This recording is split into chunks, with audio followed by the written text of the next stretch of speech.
Welcome to the Deep Dive. We're here to cut through the noise, sort through the sources, and get you informed fast. And today we're really digging into something deeply concerning, that sudden, sharp escalation between Israel and Iran back in June 2025. Yeah, happened so quickly, didn't it? Just a few days packed with attacks, counterattacks, casualties, and major damage on both sides. Exactly. And the information, well, it was coming fast and furious, often pointing in different directions, a real fog of war, information-wise. Absolutely. So our mission here, as always, is to take this stack of sources. We've got analyses from Al Jazeera, NPR, the Institute for the Study of War, and even, interestingly, a pretty pointed analysis of how NGOs reacted and pull out the key information for you. We want to help you make sense of the main events, what might have been motivating the key players and how everyone else reacted internationally and regionally. Think of it as trying to navigate the information war to get a clearer picture of the actual military conflict. Right. Because this wasn't a slow burn. Things really intensified dramatically around, June 12th, 13th? That's what the sources point to. Kicked off by a major Israeli military operation. Operation Rising Lion. That's the name used in the reports we looked at. Okay, Rising Lion. Let's unpack that. What exactly did Israel target in this very large-scale attack? Well, according to the sources, the operation was primarily against targets inside Iran, and they were quite specific about the types of targets hit. It suggests a pretty complex strategy. So what kinds of targets are we talking about? What do they prioritize? A major focus, perhaps unsurprisingly, was on nuclear facilities. Sources mention strikes on Natanz, which is, a key enrichment site. Natanz, right. What else? They also reportedly hit SPND, that's the Organization of Defensive Innovation and Research, linked to past weaponization work, and MODAF, the ministry overseeing SPND. Okay, so going after the organizational structure, too. Seems like it. Plus, the reports mention strikes on places described as nuclear weapons development laboratories, a site for chemical materials R&D, and even a centrifuge production facility. Those machines are critical for enrichment, of course. Wow, okay, so not just hitting the main enrichment plants, but it sounds like, based on these sources, a real attempt to disrupt the whole nuclear supply chain and research effort. That seems to be the picture painted by the sources, yeah. But it wasn't only nuclear targets. What else did they go after? Key military infrastructure. Things like missile bases, one named Bakhtaran or Panchapela was mentioned. Also, the IRGC Gadir site, which is a major Revolutionary Guard base. IRGC, right. And the Artesh Air Force Base, Shiraz Electronics Industries, and Esfahan Munitions Factory. That's quite a list. They also went after air defense systems. Air defenses, too, yeah. Like radar sites. Exactly, including a specific site mentioned near the Fordo Enrichment Facility, which is heavily fortified, and just general radar systems across the country. And the sources also mentioned a human element, targeting key personnel. Yes, tragically.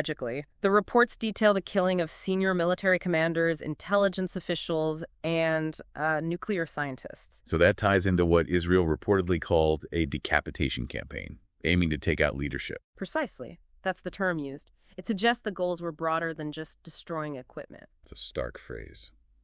So, what were Israel's stated objectives for an attack this, sweeping? According to the sources we reviewed, the main goals seem pretty clear. First, significantly degrade Iran's nuclear capabilities, both enrichment and any weaponization efforts. Okay, goal 1, nuclear rollback. Goal 2, degrade Iran's conventional military power, especially their missiles and air defenses, which are, key to how Iran projects force and could retaliate. And overarching all of that, you mentioned a quote from Prime Minister Netanyahu. Yes, one source quoted him saying the goal was stopping those things that will threaten our survival. It frames it in very existential terms. Extremely high stakes, then. And there was specific intelligence mentioned in the sources that might have triggered this timing. Yes. One report pointed to intelligence suggesting that after October 7th, 2023, Iran had formed a dedicated weapons group. A weapons group. That's the term used. And critically, this group was reportedly conducting successful experiments on the components of a nuclear weapon. Wow. Okay, if that intelligence was believed. Right. If that was the assessment, you can certainly see why Israel might have felt the need for such urgent and large-scale action as detailed in these sources. Okay, so that sets the scene for Israel's operation and their stated reasons. Now, the crucial part. How effective were these strikes? What do the source reports and the imagery analysis actually show? This is where it gets really interesting. On the nuclear side, the reports describe extensive damage at Natanz, specifically targeting the electrical power supply hitting the main substation, a concealed backup substation, even backup generator. So going after the power, knocking it offline. Essentially, yes. Oh. They also destroyed the above-ground pilot fuel enrichment plant, the PFEP, that housed advanced centrifuges and produced that 60% enriched uranium Iran had. And the impact of taking out the power. According to the sources, it temporarily rendered the main enrichment plant inoperable, cut off its juice, basically. Temporarily. That word seems important, significant, but maybe not permanent. Were all nuclear sites hit equally hard? Apparently not. Sources indicated more limited damage at Fordo, the deeply buried site, and some warehouses near Esfahan. And this is where that expert warning comes in. Exactly. A crucial point highlighted in the sources. If Fordo isn't rendered inoperable, and it's incredibly hard to do that because it's underground, Iran could still, according to this analysis, produce enough weapons-grade uranium for maybe 9 nuclear weapons. 9 weapons. Oh. Just from their existing stockpile. Within about a month, using their existing 60% enriched uranium stock. That's the warning. Wow. That's sobering. Even after major strikes, that residual capability is still a massive concern. It absolutely is. And Iran, for its part, claimed they'd moved key equipment before the strikes, which they said limited the damage.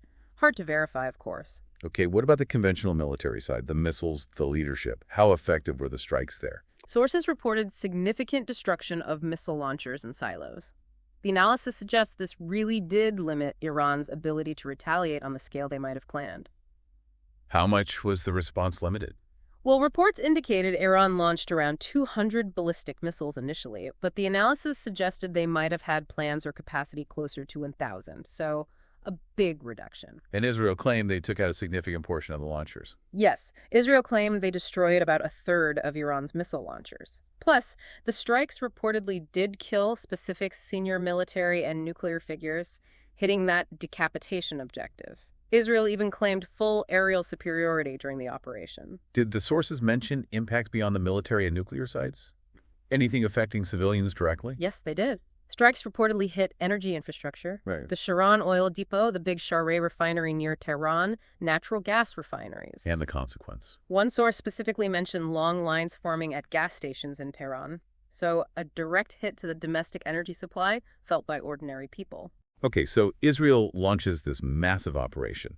Iran's capabilities are degraded, but not eliminated. How did Iran actually hit back? Iran retaliated with multiple waves of ballistic missiles and drones aimed at Israel. Sources mentioned around 80 ballistic missiles in a couple of recent waves, but overall estimates were higher, plus dozens of drones. And did Iran's strikes have a significant impact in Israel? Yes, they definitely did. Reports indicated some Iranian missiles got through Israel's defenses.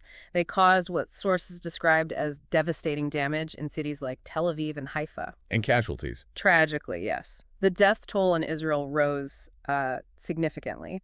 Initial reports were 10-14, but later reports put it past 24 dead. Were there specific incidents mentioned? Yes. Sources detailed things like a strike on a residential building in Bat Yam killing 6 people, damage to the Haifa oil refinery complex, and even damage at the Weizmann Institute of Science. A major research institute. Indeed. And there was also a report of minor damage to the U.S. consulate in Tel Aviv from one strike. So, Iran's response, while maybe smaller than planned, was still potent enough to cause serious damage and loss of life. What do we know about their missile capabilities overall? Well, it's widely acknowledged Iran has the largest missile program in the Middle East. Thousands of ballistic missiles and drones in their arsenal. And they used advanced types in this exchange. Sources noted they used missiles like the Haj Qassem, specifically designed to evade defenses. And apparently some did get through. One analysis suggested Iran could potentially keep up attacks like this for weeks, given their stockpiles. But as you said earlier, the actual rate of fire seemed to drop off after the initial barrages. Exactly. That's the key contrast. The damage was real, but the frequency and scale of the missile attacks decreased. Sources directly link that back to the effectiveness of Israel's initial strikes on their launchers and stockpiles. Makes sense. Beyond missiles, does Iran have other ways to exert pressure, according to the sources? Oh, definitely. The big one that always comes up is the threat to close the Strait of Hormuz. The oil choke point. Precisely. Any disruption there sends immediate shockwaves through global oil markets. It's a major strategic lever they can threaten to pull, short of direct military action elsewhere. Interesting. And what about the reaction inside Iran? Does the sources give any sense of how civilians felt? Yeah, that was a fascinating detail. Sources reported a real mix. Understandable anger towards Israel, of course, but also, apparently, reports of some Iranians expressing quiet satisfaction, even joy, over the deaths of certain regime figures killed in the Israeli strikes. Really highlights the internal complexities and possible divisions within the country. It certainly does. Okay, so this huge flare-up obviously didn't happen in a vacuum. Yeah. How did the rest of the world react? Broadly speaking, widespread, deep concern, urgent calls for restraint, for de-escalation from almost everyone. Diplomacy was consistently pushed as the only way forward, even if it seemed difficult right then. What about the big international bodies, the UN, the IAEA? The UN Secretary General condemned the escalation, urged maximum restraint. He was particularly concerned about attacks near nuclear sites. The Security Council held an emergency meeting at Iran's request. And the IAEA, the nuclear watchdog? Their Director General was very forceful, stated clearly that nuclear facilities must never be attacked. He urged restraint, warned of grave consequences, and called an extraordinary meeting of the IAEA board. What about NATO? NATO's Secretary General stressed the need for allies to work on de-escalation, but he also specifically noted that Israel's initial attack was seen as a unilateral action. Okay, let's talk about the major powers. The U.S. response under President Trump. The U.S. stated they weren't involved in the strikes themselves, but President Trump issued stark warnings, severe consequences if Iran hit U.S. interests. The rhetoric was described as varied, though. Yeah, sources noted it shifted.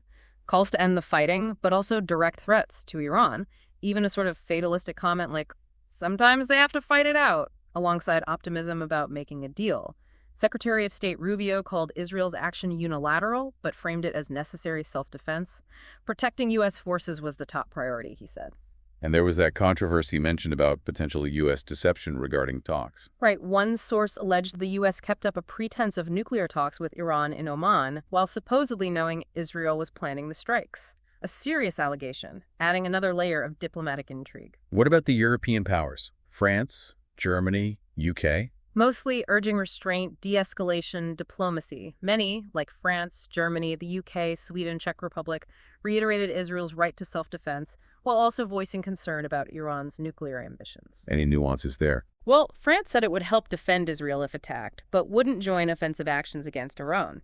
And the Czech foreign minister was notably blunt, calling Israel's attacks a reasonable reaction, pointing to Iran's support for groups like Hezbollah and Hamas and its nuclear pursuits. Interesting framing from the Czech Republic. How about Russia and China? Both expressed concern, condemned the escalation, urged avoiding steps that would worsen the crisis. They offered to play a constructive role. Pretty standard positioning for them in these situations. And the regional neighbors. How did countries closer to the conflict react? Many reacted very strongly, especially condemning Israel's initial strikes. Iraq, Oman, Turkey, Saudi Arabia, Qatar, UAE, Jordan, Lebanon, Pakistan. They largely termed the attacks violations of international law and sovereignty, demanding an immediate stop. Any specific actions? Iraq actually filed a complaint with the UN Security Council over airspace violations. Jordan made it clear its territory wouldn't become a battleground. A lot of anxiety across the region. It sounds like this blew up any immediate diplomatic tracks, those planned talks in Oman. Completely derailed them. Oman's foreign minister confirmed the U.S.-Iran meeting was canceled right after the Israeli strikes. Oman still stressed diplomacy is the only way, but that specific avenue was slammed shut. And where do Israel and Iran stand now on talks, based on these reports? Iran reportedly said it's willing to return to nuclear talks with the U.S. if Israel stops attacks and reciprocates. But Israel's position, articulated by Netanyahu, wasn't about de-escalation or ceasefire for its own sake. It was about stopping threats to survival. So his framing suggests the military action was seen as fundamental to achieving that security goal. It strongly implies that, yes, making a simple return to talks without addressing those perceived existential threats seem unlikely from Israel's perspective, based on his words in the sources. Okay, let's shift focus slightly. What about the non-state actors? Iran's proxies in the region, how do they respond? It's interesting. Their response seemed somewhat limited compared to the direct state conflict. The Houthis in Yemen condemned Israel, backed Iran, and launched some drones and missiles at Israel reportedly coordinated with Iran. What about Hamas and Hezbollah? Hamas called the Israeli strikes a dangerous escalation, fired some rockets from Gaza, but they apparently landed in open areas. Hezbollah in Lebanon also condemned the strikes, warned about igniting the region, called the aggression brutal. But did Hezbollah jump in forcefully? That's the key point. One source specifically quoted an unnamed Hezbollah official saying they would not unilaterally attack Israel in support of Tehran this time. Interesting constraint. And Iraqi militias. They condemned Israel, blamed the U.S., but sources indicated they hadn't claimed retaliatory attacks at the time of reporting, though some leaders issued warnings against U.S. intervention. Okay, that brings us to a really specific piece of analysis in the source material, the one looking at how non-governmental organizations, NGOs, responded. This source had a distinct viewpoint. It certainly did. This analysis, found in one of the sources, argued that many NGOs showed what it called selective silence on Iran's actions. Selective silence, meaning? Meaning, according to this source, they didn't condemn alleged Iranian actions like violations of the laws of war, seeking nuclear materials illegally, or deploying missiles potentially for war crimes. And what did this source claim the NGOs were doing instead? This analysis claims they focused heavily on criticizing Israel, intensifying what the source called highly partisan calls for arms embargoes against Israel. It argues these NGOs framed Israel's strikes mainly as a distraction from Gaza and ignored the threat of a nuclear Iran again. That's the source's specific interpretation. Did the source give examples of these NGO actions? Yes. According to the source's analysis, examples included NGOs calling Israel's attack unlawful or unprovoked, pushing for arms embargoes only on Israel, not Iran, and keeping their messaging tightly focused on Gaza and the West Bank. Some were also cited as claiming Israel used U.S. weapons for alleged genocide. Okay, and just to be crystal clear for everyone listening, we're reporting what this specific source claims about NGO responses. It's one perspective within the broader information landscape we're examining. We aren't endorsing this analysis ourselves. Exactly. Our job is to lay out what the different sources say, and this particular analysis, with its strong viewpoint, was part of the material provided for this deep dive. Right. So let's try to pull this all together. We've seen a major Israeli strike targeting nuclear and military assets, seemingly based on urgent intelligence. A significant Iranian counterstrike causing real damage and casualties, though perhaps limited by the initial Israeli action. Then complex international reactions condemnation, calls for restraint, some nuanced support for Israel's right to self-defense, diplomatic efforts instantly disrupted, and varied responses from proxies, plus this very specific critique of NGO reactions from one source. And it all unfolded incredibly fast, highlighting, as you said, the challenge of sorting fact from spin in the information war. Absolutely. Getting a clear, verified picture in real time was incredibly difficult. So here's the final thought to leave you with. We heard about significant damage to Iran's nuclear program, but also stark warnings, especially about Fordo, that Iran might still be able to quickly produce weapons-grade material from existing stocks. We heard Israel's goal of stopping threats to its survival. But we also saw the complex reality. Both sides took hits, diplomacy stalled, regional tensions spiked. So considering all that, what does this deep dive suggest about the balance, the tension between military action and diplomacy when you're facing what you see as an existential threat in such a volatile place? Yeah, what does stopping those things that will threaten our survival truly entail in practice? Can military strikes alone achieve it, or is some combination, however difficult, ultimately necessary? It's the core dilemma these events, as reported in the sources, really force us to confront. A crucial question with no easy answers. That's all the time we have for this deep dive. Thanks for joining us.